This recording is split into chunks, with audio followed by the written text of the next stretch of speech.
सुमन वशिष्ठ, सुपुत्री सुमित्रा वशिष्ठ और श्री घनश्याम वशिष्ठ परिणय सूत्र में बंधेगी विनय भारद्वाज से। क्या आप सुमन को शादी से पहले कुछ समय के लिए मुंबई भेज सकते हैं?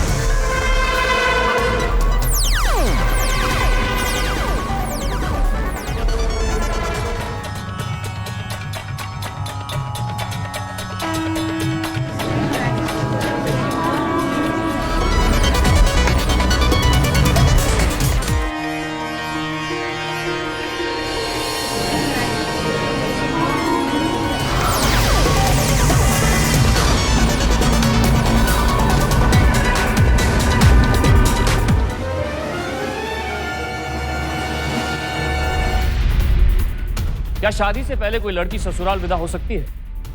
क्या शादी से पहले कोई परिवार किसी लड़की को एक बहू के तौर पर स्वीकार कर सकता है? हैरान हो गए ना आप ये सवाल सुनकर? यकीनन हुए होंगे, क्योंकि अमूमन ऐसा होता नहीं। पर यह सवाल मध्य प्रदेश के विदिशा की रहने वाली सुमन की जिंदगी से जुड़ा था, क्योंकि 20 साल की सुमन शादीशुदा नहीं थी, बल्कि उसकी शादी तो मुंबई के एक रईस परिवार के लड़के विनय भारद्वाज से तय हुई थी। ऐसे में यह कैसा अतीत था सुमन का, जो उसे शादी से पहले ही दिन में एक संस्कारी बहू और रात में एक हाई प्रोफाइल मॉडर्न लड़की बना चुका था। और क्या इस अतीत का असर उसकी शादी पर पड़ने वाला था, जिसकी तैयारी में जुटा था सुमन का पूरा परिवार?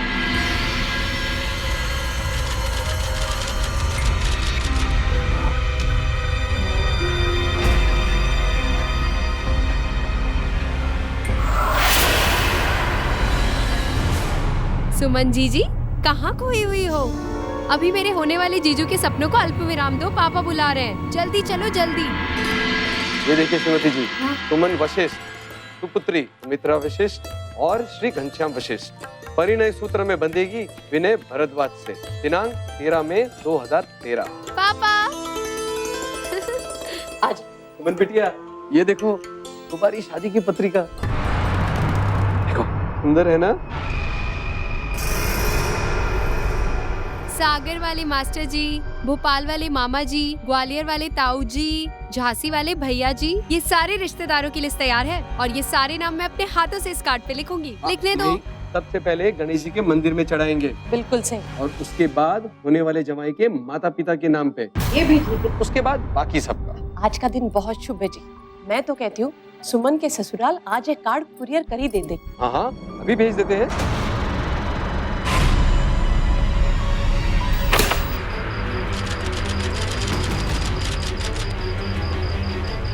आज का दिन बहुत शुभ है जी। मैं तो कहती हूँ सुमन के ससुराल आज एक कार्ड कुरियर कर ही दे दे।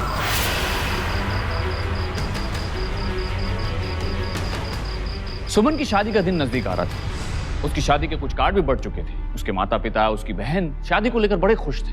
फिर ऐसी क्या वजह थी कि सुमन खुश नजर नहीं आ रही थी? सबसे हैरानी वाली बात जो सामने आई वो ये थी कि अपने घर में साधारण कपड़ों में रहने वाली सुमन वेस्टर्न कपड़े पहने हुए थी, पब में शराब पी रही थी, डांस कर रही थी। आखिर क्या था सुमन की इस दोहरी जिंदगी का राज, जिससे वो छुटकारा पाना चाहती थी? माँ, पापा, मैं बुरी नहीं हूँ, लेकिन जो हुआ है उससे आप लोग सह नहीं पाएंगे और सच जानने के बाद आपकी वो हालत में देख नहीं पाऊंगी। इसलिए मैं ये कदम उठा रही हूँ, क्योंकि कहीं ना कहीं इस सब में मैं ही जिम्मेदार हूँ। आपकी बेटी सुमन।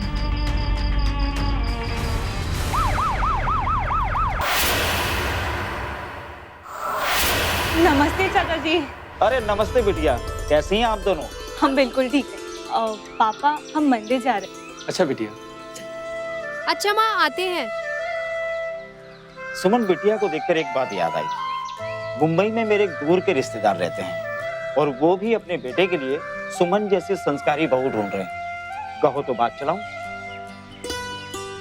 हाँ, बात करने में कोई हर्ज नहीं है। ये हुई ना बात, आज ही फोन करता हूँ। लक्ष्मी मैया की बड़ी कृपा है इन लोगों पर। पुश्तैनी व्यापार है, ऊपर से लड़का होनहार है। ये सबसे बड़ा धन तो घर की बहू होती है। वो अगर खानदानी मिल जाए तो बस पूरा परिवार खुश और सुखी रहता है।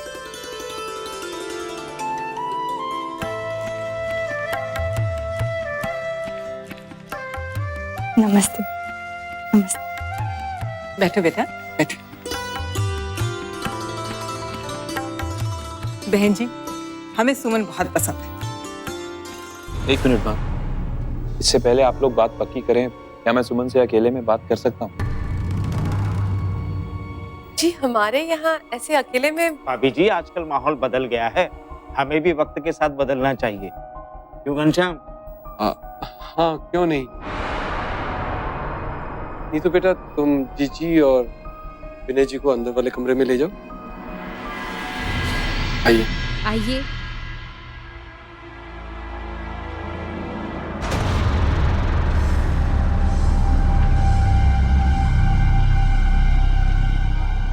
अरे बैठिए।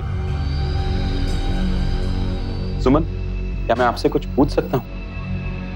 आपको कभी प्यार हुआ है? I mean, do you have any past? क्या अतीत में कोई लड़का आपकी जिंदगी में था या अभी भी है?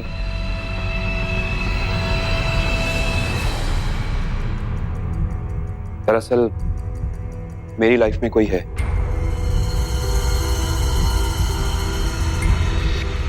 मैं किसी और से प्यार करता हूं।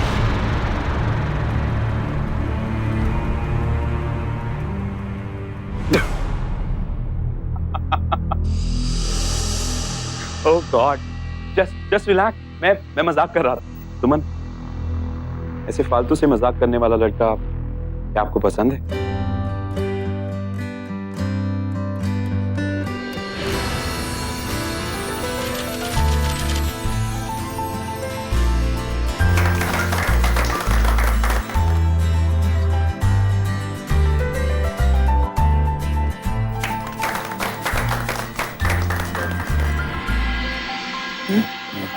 लड़की पसंद है ना तुझे? आइसक्रीम। Thank you.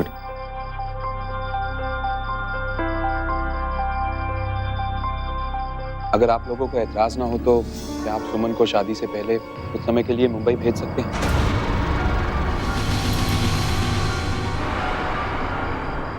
दरअसल मैं सोच रहा था कि अगर सुमन कुछ दिनों तक हमारे साथ रहेगी तो मुंबई जैसे बड़े शहर में एडजस्ट होने में उसे आसानी होगी।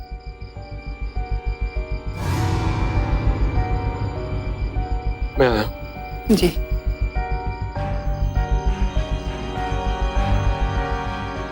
देखिए जी, हमारे यहाँ लड़की ससुराल शादी से पहले नहीं जाती। ये एडजस्ट करना करवाना तो अब जिंदगी भर चलता रहेगा ना। आप इन्हें साफ साफ कह दीजिए कि ये संभव नहीं। ठीक है, मैं बात करता हूँ।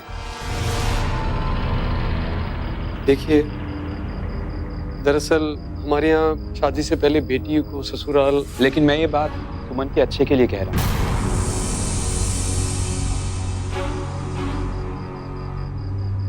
वैसे विनय बाबू सही कह रहे हैं। इतनी जान पहचान तो हो ही गई है, एक दूसरे पर भरोसा किया जा सकता है। पापा जी, अंकल बिल्कुल सही कह रहे हैं। अगर सुमन वहाँ के तौर तरीके, वहाँ के माहौल और मम्मी डैडी को अच्छी तरह से समझ लेगी तो शादी के बाद वो हर सिचुएशन आसानी से हैंडल कर पाएगी।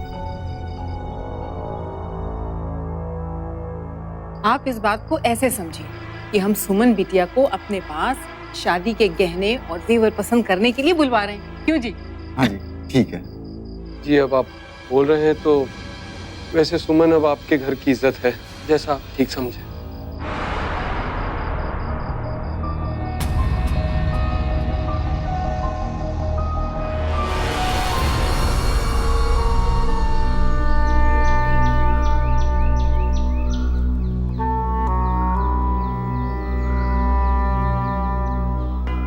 बेटे, शादी से पहले रिश्ते बहुत नाजुक होते हैं और इसीलिए खूब ध्यान से रहना।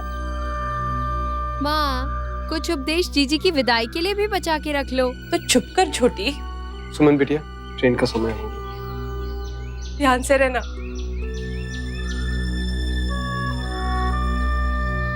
माँ, आप तो ऐसे रो रही हैं जैसे जीजी की शादी करके उनको हमेशा के लिए विदा कर दिया हो। मत रोइए माँ। डॉक्टर साहब जल्दी कुछ कीजिए प्लीज। बच्ची बच जाएगी ना? सुमन जी,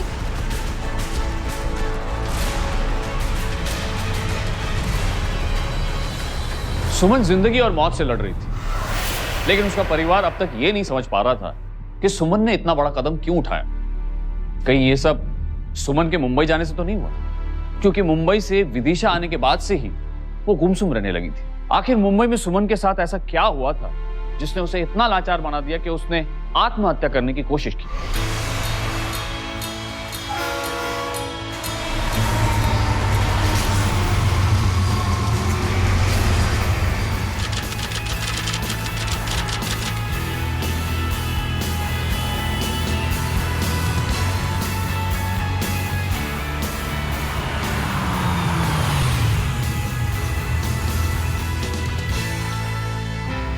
वशिष्ठ जी नमस्कार। जी नमस्ते। आइए। खुश रहो बेटा। खुश रहो, खुश रहो। आइए।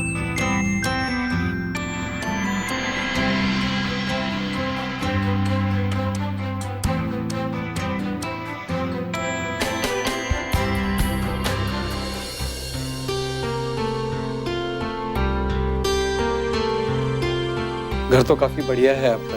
Thank you. और गांव में सब कुशल मंगल है ना? जी हाँ। लीजिए पानी पीजिए। जी नहीं, बेटी के घर का पानी पीना पाप है। अरे पापा, ये आप कैसी बात कर रहे हैं? क्या मैं आपका बेटा नहीं? बेटे भी हो और जवाएं भी, इसलिए जो रीत है उसे तो निभाना ही पड़ेगा। समझी जी, हमारी तरफ से ये छोटी सी भेंट। अरे भाई साहब, इसकी क्या जरूरत थी? जी, बेटी के ससुराल पहली बार आए हैं, इतना हक तो बनता ही है। अरे विनय बता रहा था कि आप अगली गाड़ी से ही वापस जा रहे हैं। जी, मैं तो सुमन बिटिया को छोड़ने आया था। अभी शहर में मेरा क्या काम, और अगर आप इजाजत दें तो हम चले। सुमन बेटा, चलता हूँ, अपना ख्याल रखना। अरे भाई साहब, आप सुमन बिटिया की बिल्कुल भी फिक्र ना करें, हम हैं ना। जी, चलता हूँ। नमस्ते पापा। नमस्ते। विनय बेटा, जी माँ। सुमन को उसका कमरा दिखा दो। आइए। चलो।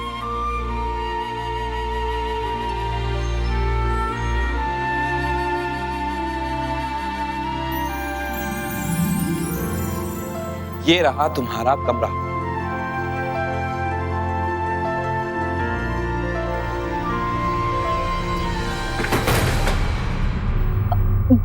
आपने दरवाजा क्यों बंद कर दिया? ताकि तुम्हारे पास आते हुए हमें कोई देख ना ले। ये आप क्या कर रहे? बाप! अरे सुमन, जस्ट चिल। मैं मजाक कर रहा था। सुमन रोना मत। मेरी ऐसे फालतू की मजाक करने की आदत है सुमन। ओके, आई प्रॉमिस मैं तुम्हें शादी से पहले हाथ भी नहीं लगाऊं। चुप हो जाओ प्लीज।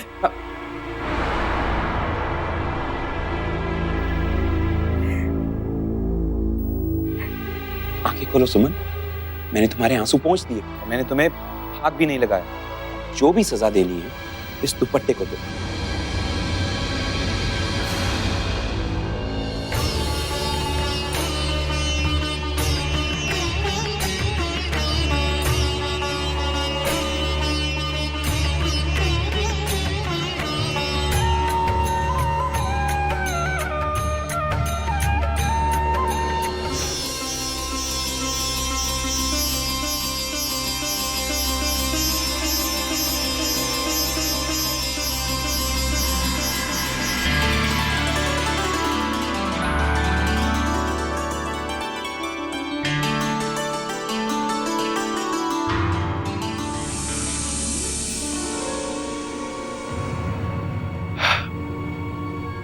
मेरी होने वाली संस्कारी पत्नी जी, आज शाम को आपको मेरे साथ मेरे दोस्तों से मिलने चलना है। उन्होंने हमारे लिए एक छोटी सी पार्टी अरेंज की है। मैं ठीक 7 बजे आ जाऊंगा, तुम तैयार रहना। ओके?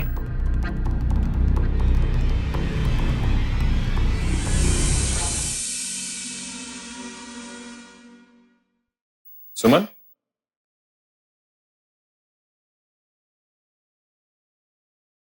तुम अभी तक तैयार नहीं हुई? मैं तो बिल्कुल तैयार हूँ। मेरी प्यारी होने वाली धर्म पत्नी जी, हमें पार्टी में जाना है, किसी कीर्तन में नहीं। तुम्हारे पास कोई स्कर्ट या कोई और ड्रेस है? हमारे पास स्कर्ट नहीं, हमारे पास तो सलवार सूट ही है। उससे काम नहीं चलेगा, मैं ही कुछ करता हूँ। आओ मेरे साथ।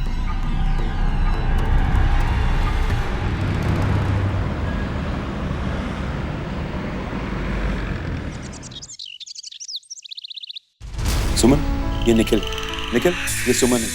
मैंने बताया था ना तुम्हें सुमन के बारे में, हमारी सगाई हो चुकी है। ओ हाँ, हाय सुमन।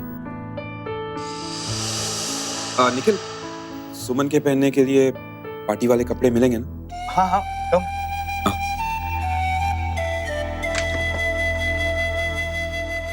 भाभी जी, आपको जो पसंद हो पहन लीजिए। वैसे ये कपड़े मेरी रूममेट स्वाति के हैं, वो बुरा नहीं मानेगी। विनय उसका भी क्लोज फ्रेंड है। Vinay, I leave now. चलो पब में मिलते हैं। Thank you so much Nikhil, see you, bye. आओ सुमन।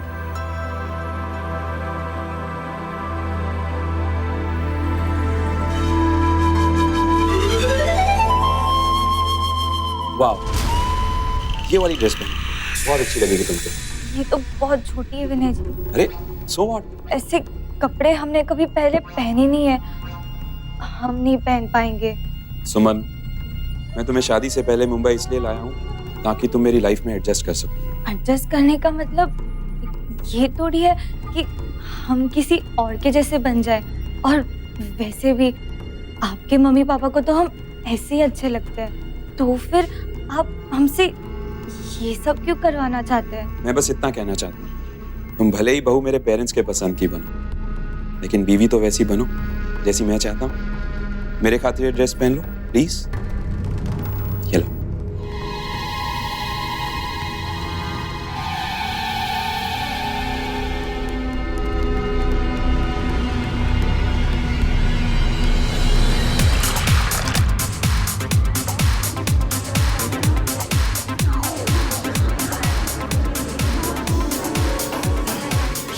सुमन, बहुत अच्छी लग रही है।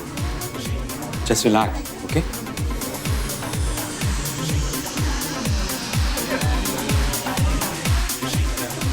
Hey Swati,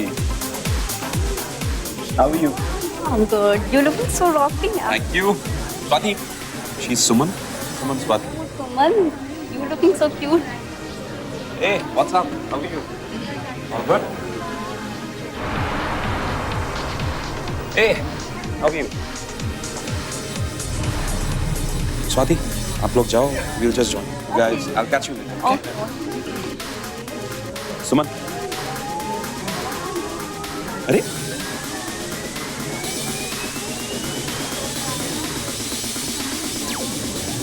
ओ भाभी जी, hi bro, how are you? Come ना, डांस करते हैं। अरे नहीं, तुम कैरी ऑन करो. We'll join you in some time. Okay? चलो. विनय जी, हमें यहाँ बहुत अजीब लग रहा है। Don't worry, सुमन. धीरे धीरे तुम्हें भी इस माहौल की आदत पड़ जाएगी. Just relax, okay?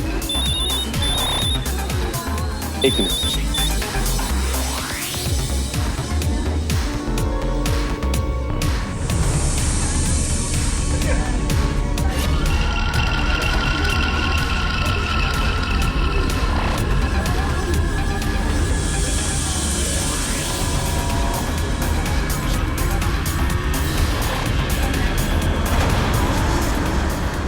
मॉम का फोन था.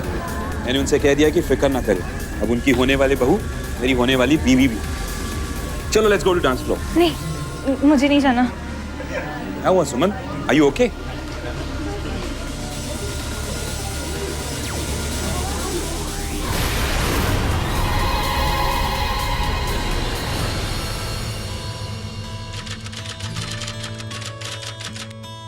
अरे सुमन बेटा, तुम ये सब क्यों कर रही हो? घर में नौकर है ना? नहीं माँ जी, मुझे घर का काम करना अच्छा लगता है, मैं कर लूंगी। सुमन, ये तुम्हारे लिए. इन्हें माँ से छिपा के रखना, वरना वो नाराज हो जाएंगी. ओके? ये लो. I'll see you. आता हूँ. ओके?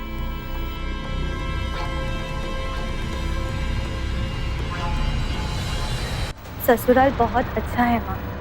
सास ससुर भी हमसे बहुत प्यार करते हैं, लेकिन विनय जी जैसी पत्नी चाहते हैं, हम वैसे बिल्कुल भी नहीं हैं। तू ऐसा क्यों सोच रही है बेटा? पता नहीं माँ कि हम खुद को उनके माहौल में ढाल भी पाएंगे या नहीं। बेटा, औरत में बहुत ताकत होती है, वो अपने आप को किसी भी माहौल में ढाल सकती है। और इसीलिए तो ऐसी परंपराएं बनाई गई है जहाँ बेटी की विदाई होती है ना बेटा? कभी कभी पत्नी को अपने पति की खुशी के लिए खुद को बदलना पड़ता है। तो चिंता मत कर, धीरे धीरे सब ठीक हो जाएगा, ठीक है? और हम हैं ना तेरे लिए, तो क्यों घबराती है? ठीक है बेटा, रखती हूँ। सुमन, आज हम साथ में ड्रिंक करेंगे। It will be a moment for me. Vinay ji, आप ये क्या कह रहे हैं? शराब और हम? शराब नहीं, वाइन फलों के रस से बनती है, सेहत के लिए बहुत अच्छी है। हमसे ये सब? सुमन, तुम सोचती बहुत। एक ड्रिंक मेरे लिए प्लीज।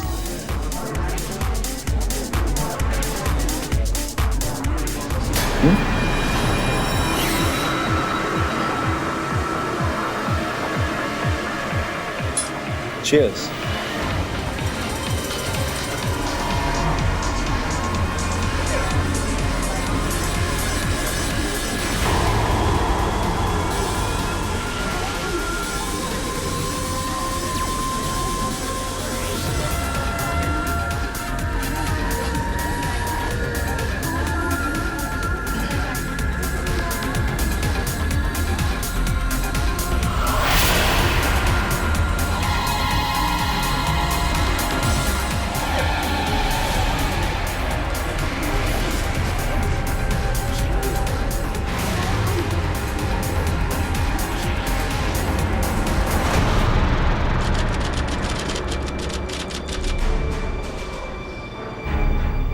जिस लड़के ने पॉइजन लिया उसके पेरेंट्स आप ही लोग हैं?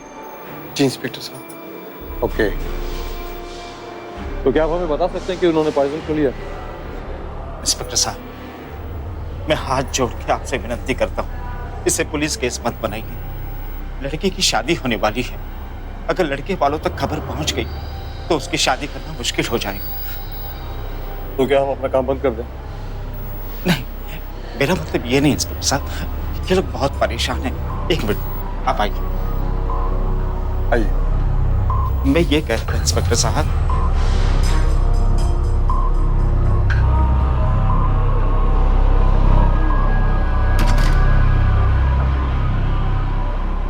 सुमन अब खतरे से बाहर है, थोड़ी देर में उसे होश आ जाएगा। बहुत बहुत शुक्रिया डॉक्टर साहब।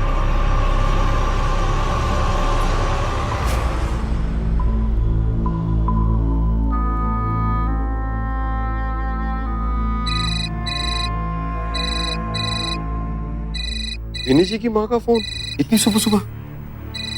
कहीं उन्हें पता तो नहीं चला कि मैंने जहर खा ली? तुम बात तो करो, देखो क्या कहती है।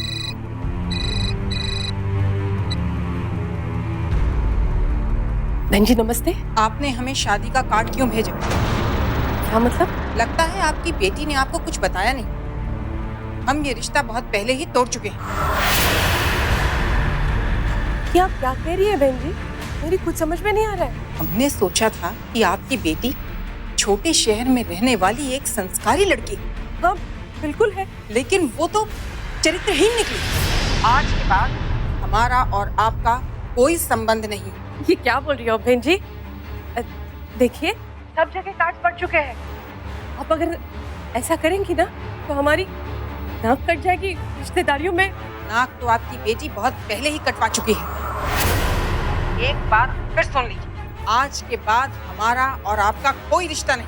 बहन जी सुनिए मेरी। क्या हुआ? क्या कह रही थी वो? क्या कहा उन्होंने? तो आखिर ऐसी क्या गलती हो गई थी सुमन से जो विनय की मां ने रिश्ता तोड़ देने की बात कह दी थी? सुमन के माँ बाप भी रिश्ता टूटने की खबर से हैरान। उन्हें यकीन ही नहीं हो रहा था कि अचानक उन्हें ऐसे दो दो झटकों का सामना करना पड़ेगा। पहले सुमन का जहर पीना और फिर अगले ही दिन विनय की मां का रिश्ता तोड़ने की बात कहना। ऐसे में सच क्या है ये जानने के लिए अब उन्हें सिर्फ सुमन के होश में आने का इंतजार था। बेटे इतना सब कुछ हो गया तेरे साथ और हमें कुछ भी नहीं बताया, अकेले ही उठती रही।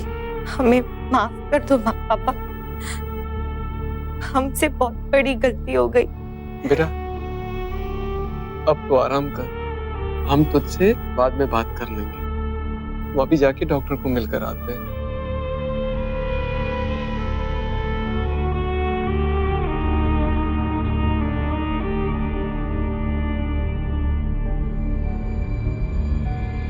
सुमन, ऐसा क्या हुआ बच्चे कि विनय जी की माँ ने ये रिश्ता ही तोड़ दिया? हमसे बस एक ही गलती हुई कि हम विनय जी की सारी बातें मानते रहे। वो जो कहते गए हम वो करते गए। मैडम एक कुरियर है।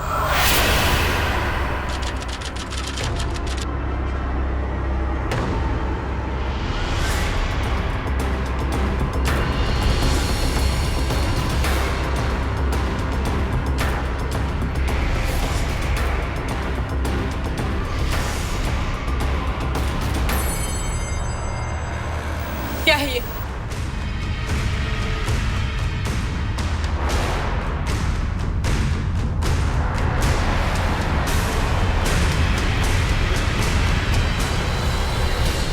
हमें कुछ समझ नहीं आ रहा था कि वो कुरियर किसने और क्यों भेजा।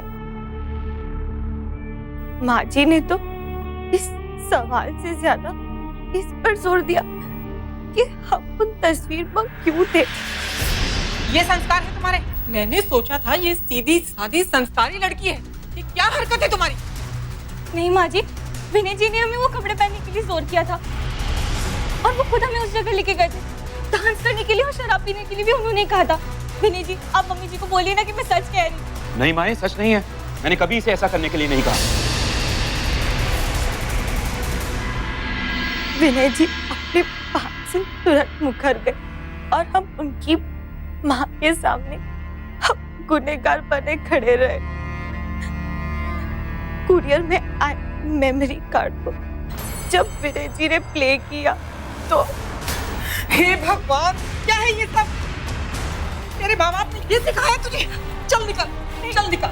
हाँ जी नहीं, मुझे कुछ नहीं सुनना। मैंने कभी नहीं सोचा था तुम ऐसे निकलोगी। विनय जी बस प्लीज समझो, प्लीज।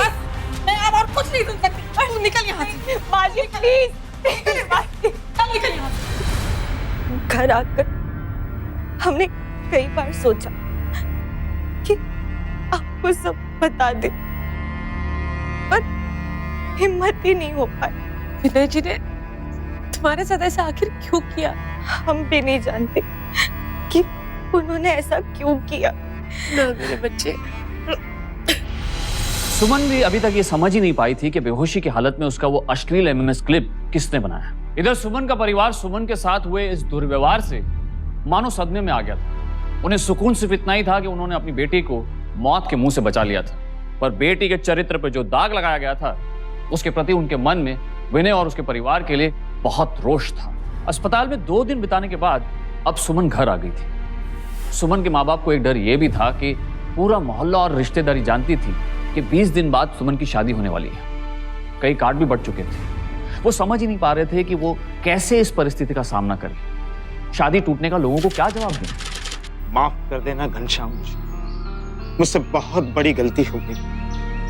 मैं उन लोगों को ढंग से पढ़ नहीं पाया। अगर मुझे पहले पता होता तो उस घर में सुमन बिटिया का रिश्ता करवाता ही नहीं। अब इन बातों का क्या फायदा? क्योंकि अगर रिश्ता टूटने की बात गांव में फैल गई तो सुमन का ब्याह करना मुश्किल हो जाएगा घनश्याम। अब हम शादी नहीं करेंगे चाचा जी। ये तू क्या कह रही है सुमन? सही कह रहे अम्मा। काहिर बनके सच से भागकर आत्महत्या करने की बहुत बड़ी गलती कर दी हमने।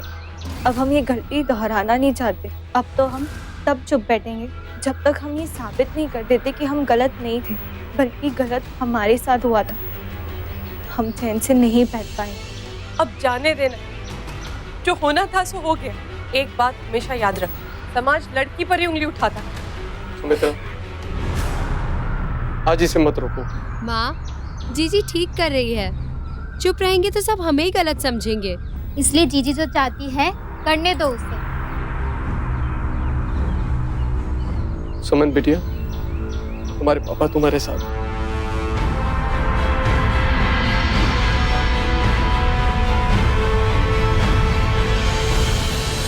आखिरकार अपने दुख से उबरकर सुमन के पूरे परिवार ने यह ठान ही लिया कि वो चुप रहकर इस दर्द को सहेंगे नहीं। जो गलत हुआ है और जिसने गलत किया है उसके खिलाफ लड़ेंगे। सुमन पे लगाए गए इस कलंक को मिटा के रहेंगे। और इसी मकसद को लेकर घनश्याम अपनी बेटी के साथ मुंबई आ गए।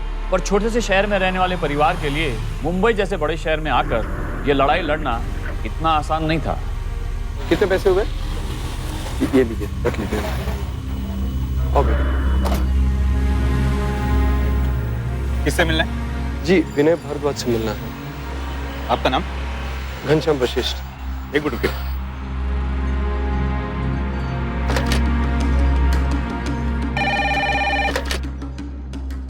हेलो मैडम जी, कोई घनश्याम वशिष्ठ आपसे मिलना चाहते हैं। उनसे कह दो कि हमें उनसे नहीं मिलना और वो यहाँ से चले जाएं।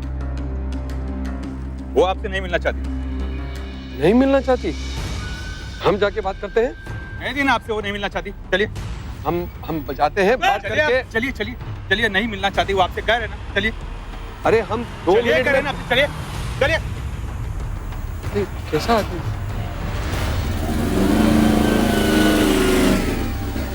क्या है?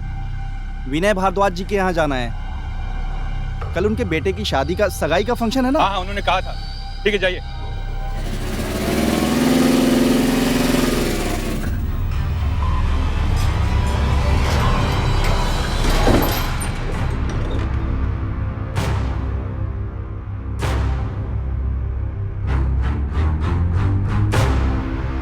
क्यों आए हैं आप लोग यहाँ? आपसे बात करने, आपको ये बताने कि खोट हमारे सुमन में नहीं बल्कि आपके विनय में है। अपनी आंखों से देखी है मैंने इसकी गंदी तस्वीरें, किसी दूसरे लड़के के साथ बिस्तर में। वो सब झूठ था। हमारी बेटी ऐसी नहीं है। हाँ, आप कितने मुंह लग रही हैं। मैं अभी सिक्योरिटी को बुलाता हूँ, हक्के मार के इन्हें बाहर निकालते हैं। सिक्योरिटी, अंदर आने किसने दिया? चलो निकलो बाहर। बात करने दीजिए। हक्के मार के इन्हें बाहर निकालो। चलो निकलो बाहर। आप जो कर रही हैं ठीक नहीं है। चलो इन्हें। छोड़ो मामा जी को। छोड़ो मुझे, छोड़ो। माँ का फोन है।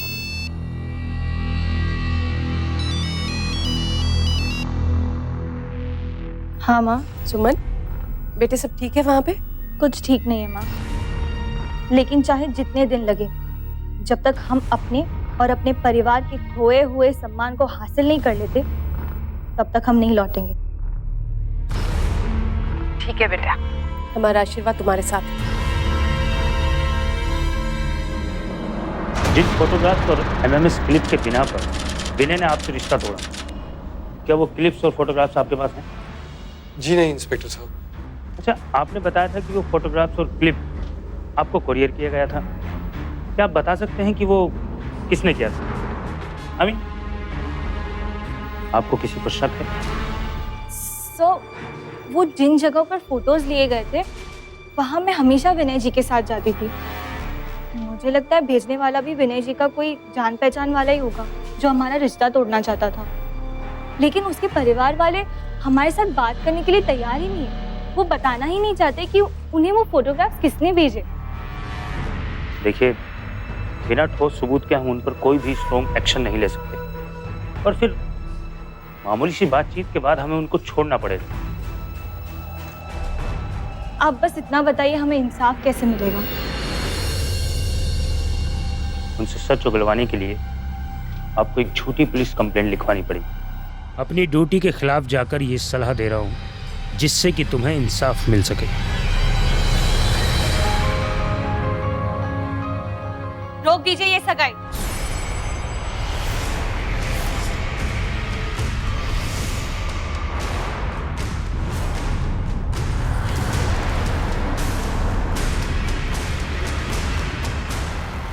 विनय जी की सगाई मुझसे पहले ही हो चुकी है और इनके परिवार वालों ने दहेज के लिए मुझसे सगाई तोड़ दी।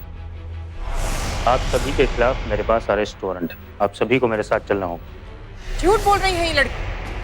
सब अदालत में साबित करिएगा। फिलहाल तो आपको जेल जाना ही पड़ेगा। इंस्पेक्टर, ये लड़की मुझे फंसाने की कोशिश कर रही है। सच तो ये लड़की ही गलत है। इसका किसी और के साथ अफेयर चल रहा था और उसके साथ इसने। इस बात का सबूत है तुम्हारे पास? यस इंस्पेक्टर, है ना?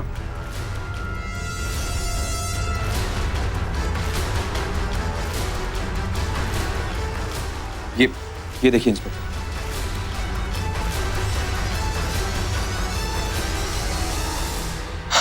ये तो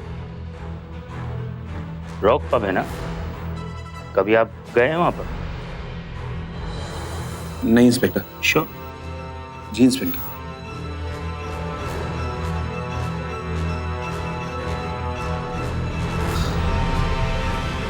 थैंक यू मिस्टर विनय।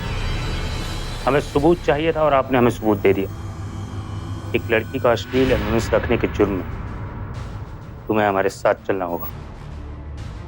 लेकिन सर ये फोटोग्राफ्स और क्लिप किसी ने हमें भेजे थे। किसने भेजी? कोई आप ही का शुभचिंतक होगा। हमें पता नहीं वो कौन है। हमें तो ये कुरियर आया था। कुरियर पर भेजने वाले का नाम होता है। दिखाओ पैकेट। जी सर। ये देखिए इंस्पेक्टर।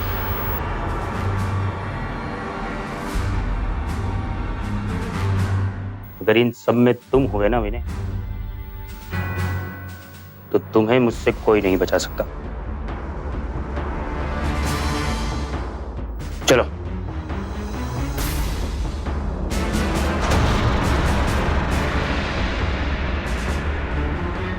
पुलिस ने कुरियर कंपनी से उसे भेजने वाले की जानकारी जुटाने की कोशिश की, लेकिन उन्हें पता चला कि कुरियर भेजने वाले ने अपना नाम, नंबर और पता सब फर्जी दिया था। लिहाजा उस एमएमएस क्लिप में सुमन के साथ दिखे उस लड़के की सच्चाई पता करने के लिए पुलिस ने एक बार फिर से सुमन को वो क्लिप्स दिखाई। ध्यान से देखो इस क्लिप को और बताओ कि इसमें ये लड़का कौन है। ओह, भाभी जी।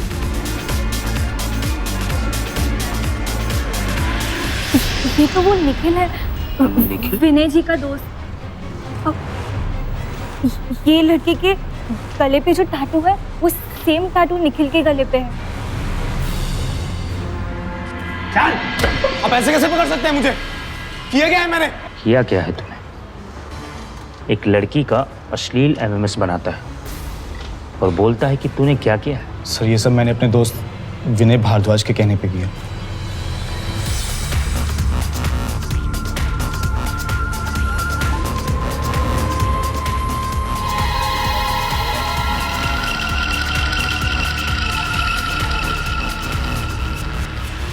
विनय के ही कहने पर मैंने एक रात सुमन की ड्रिंक में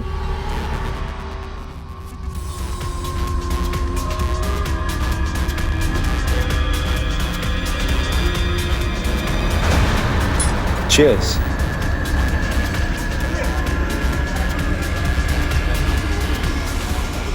नशे वाली ड्रिंक पीकर सुमन बेहोश हो गई और फिर मैं और विनय उसे आरटी होटल ले गए। उसके बाद विनय ने मुझसे मेरा मोबाइल मांगा और सुमन के पास जाने के लिए कहा। सर फिर विनय ने वो फोटोग्राफ्स और एमएमएस क्लिप एक फेक नाम से उसके घर भिजवाने को कहा। सर मैंने वो कर दी। कोई गलती नहीं है, इसे फंसाया जा रहा है। इंस्पेक्टर साहब प्लीज देखिए इंस्पेक्टर साहब, आप ऐसा नहीं कर सकते। क्या कर सकते हैं थाने में बताएंगे। मासूम लड़कियों की इज्जत उछालता है, उनको बदनाम करता है। लेके चलो इसको।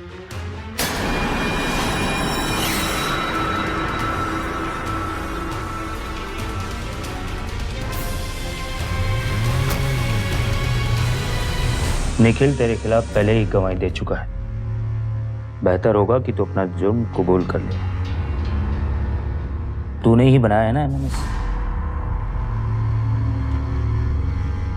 बोल। हाँ मैंने ही बनाया था सुमन का एमएमएस। मैंने निखिल को पैसे दिए थे सुमन के साथ ये सब करने के लिए। मैंने ही सब कुछ किया। क्यों किया तुमने मेरे साथ ऐसा? क्या गलती थी मेरी? इसमें तुम्हारी कोई गलती नहीं थी। गलती मेरे माँ बाप की थी। मैं प्रिया से प्यार करता था, उन्हें प्रिया पसंद नहीं थी। नमस्ते आंटी। ऐसे कपड़े पहन के घूमने वाली लड़की नहीं चाहिए मुझे। अपने परिवार के लिए एक खानदानी और संस्कारी लड़की चाहिए जिसके सर पे हमेशा पल्लू रहे। समझे तुम? मैं अपनी माँ को यह साबित करना चाहता था कि उनकी खानदानी और संस्कारी बहू भी बहुत गिरी हुई हो सकती है। इसलिए मैंने तुम्हारे साथ ये सब किया। तुमने किसी और को सही साबित करने के लिए मुझे गलत साबित किया मेरी जिंदगी बिगाड़ने की कोशिश की तुमने, क्यों? क्या होता जा रहा है आजकल कुछ लोगों को, किसी की भावनाओं की कोई कदर ही नहीं। एक इंसान दूसरे के लिए सिर्फ इस्तेमाल की चीज बनकर रह गया है। सुमन का भी इस्तेमाल किया गया, उसकी जिंदगी को बर्बाद करने की कोशिश की गई, सिर्फ इसलिए क्योंकि विनय को उसका प्यार चाहिए था। विनय और उसके दोस्त के खिलाफ अदालत में आरोप साबित हो गया और उन्हें आईपीसी की धारा 354 के तहत 7 साल की कड़ी सजा सुनाई गई। शुरू में सुमन कमजोर पड़ गई थी, लेकिन जब उसे अपने परिवार का साथ मिला तो उसने साबित कर दिया कि वो गलत नहीं थी और आखिर में उसने अपने खोए हुए सम्मान को वापस पा ही लिया। हर माँ बाप की ये ख्वाहिश होती है कि अपनी बेटी की अच्छे घर परिवार में शादी हो, लेकिन इस ख्वाहिश में बहकर सावधानी को दरकिनार करना बिल्कुल जायज नहीं। शादी सिर्फ एक रिवाज नहीं बल्कि 2 दिनों का ताउम्र मेल है। इस मेल में समझौतों की भी अपनी एक हद होती है, उस हद को समझना जरूरी है। इसी उम्मीद के साथ अब मैं हितेन तेजवानी आपसे इजाजत लेता हूं, फिर होगी मुलाकात। तब तक सावधान इंडिया, इंडिया फाइट्स बैक। तो सावधान